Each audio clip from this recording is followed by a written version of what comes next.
Agora, quem for se imunizar contra uma das doenças poderá receber as duas vacinas. Para falar mais sobre isso, vamos conversar com a Mônica Levi, diretora da Sociedade Brasileira de Imunizações. Muito obrigado por nos atender. Como vai a senhora?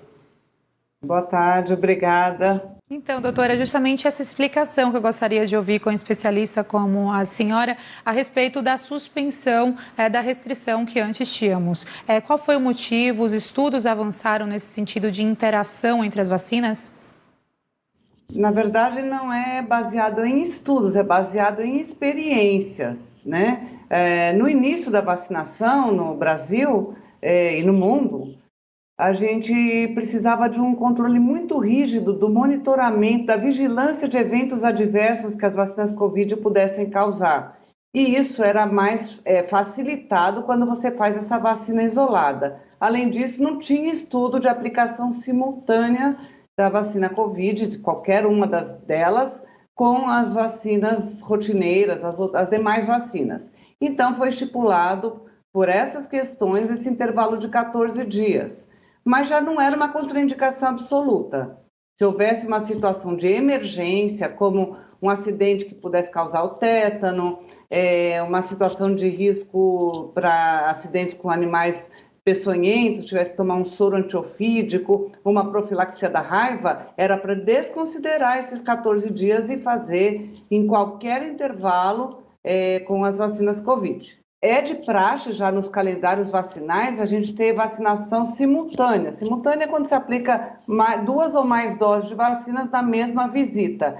Isso faz com que perca-se oportunidade de vacinar, né? Quem já está presente num posto de vacina e não existe interferência negativa na proteção quando a gente aplica duas ou mais vacinas. Como a plataforma das vacinas Covid todas elas são consideradas inativadas, suspendeu-se essa recomendação, não só para a vacina da gripe, como com qualquer vacina disponível licenciada no Brasil. Ou seja, as vacinas Covid passam a ser vacinas que entram nas diretrizes normais de vacinas inativadas que podem ser aplicadas simultaneamente ou com qualquer intervalo com outras vacinas. A senhora citou a adesão da população. Não faz muito tempo, no meio da tarde hoje, nosso repórter Felipe Armata trouxe informações de pessoas que não voltaram para tomar a segunda dose da vacina contra a Covid no Paraná. E o maior número de pessoas é compreendido em quem precisa tomar a segunda dose da Coronavac, mais de 20%. Como é que a senhora tem observado a adesão da população? E aí não só a vacina contra a Covid-19, mas a outras vacinas também de 2019 para cá?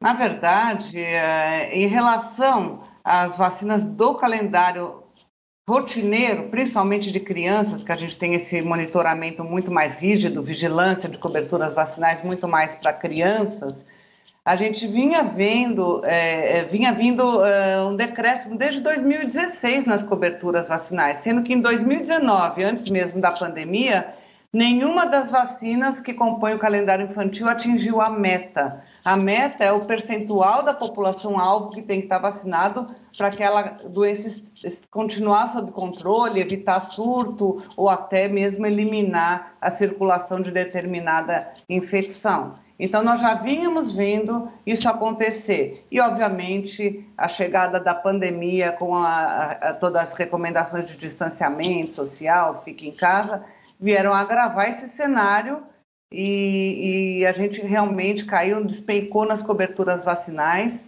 E agora, em outubro, começa, nesse mês de outubro, a campanha multivacinação para menores de 15 anos, né, de 0 a 14 anos, 11 meses, 29 dias, com todas as vacinas que estiverem faltando.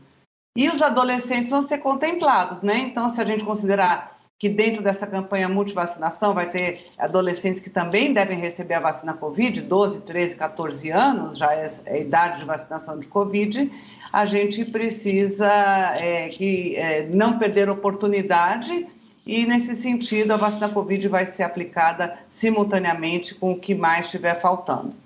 Agora, então, com essa suspensão, doutora, do intervalo entre uma dose e outra, independente do tipo de vacina, em termos práticos, equipes estão sendo preparadas? Existe algum outro tipo de orientação para aplicação de fato? num braço, um no outro, pode ser no mesmo braço? Existem esses tipos de recomendações também específicas? Existe, mas não existe estipulado um braço direito, por exemplo, ou esquerdo ser para a Covid, né? Isso já é a prática da vacinação simultânea. Quando você vai fazer duas vacinas, de preferência em membros diferentes. Às vezes pode ser uma na coxa ou no vasto lateral, e depende da idade, né? Mas aí você aplica preferencialmente em planos musculares diferentes. Quando tem uma necessidade de aplicar múltiplas vacinas, a necessidade de manter um distanciamento de 2,5 centímetros entre elas.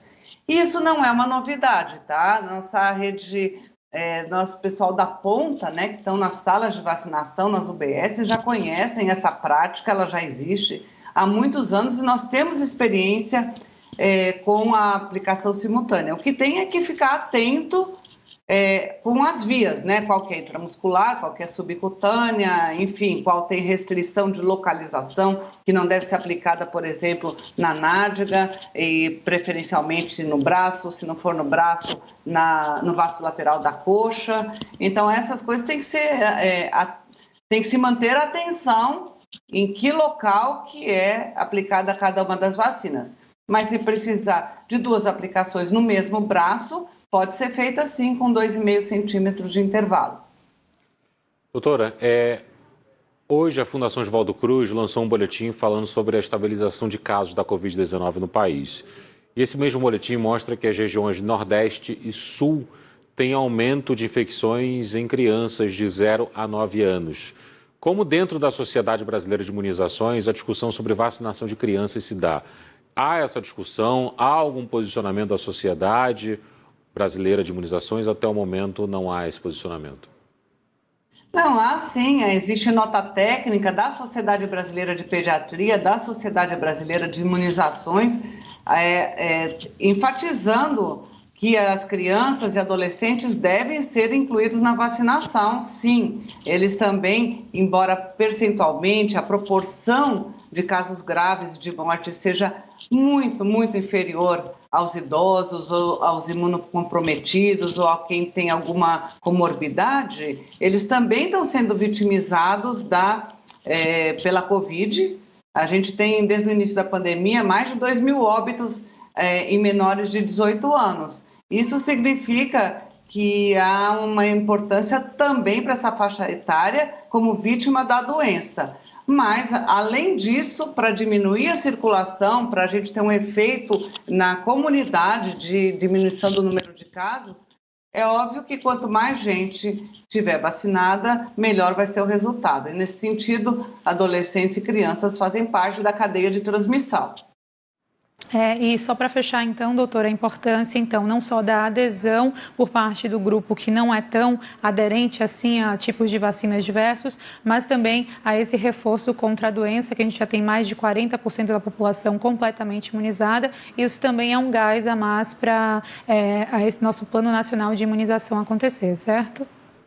A gente está vendo o benefício enorme que a vacinação traz, né? Olha como a gente estava naquele início de campanha, quando faltava vacina, quando o percentual de vacinados era muito pequeno, a gente continuou tendo um número de casos gigantesco, um número de óbitos diários gigantescos, e agora a gente já está vendo a queda em todos esses desfechos, dos desfechos graves e mesmo no número de casos diários, né, diagnosticados no país. E isso é efeito da vacinação. Então, quanto mais gente vacinada, melhor a gente vai, mais perto da gente chegar num momento de uma vida mais perto do normal, do que era o nosso normal. Completamente normal, eu acho que vai demorar um pouco ainda. O uso de máscara se faz necessário, evitar aglomerações se faz necessário ainda. Né? A gente precisa ir aos poucos na retomada para a normalidade.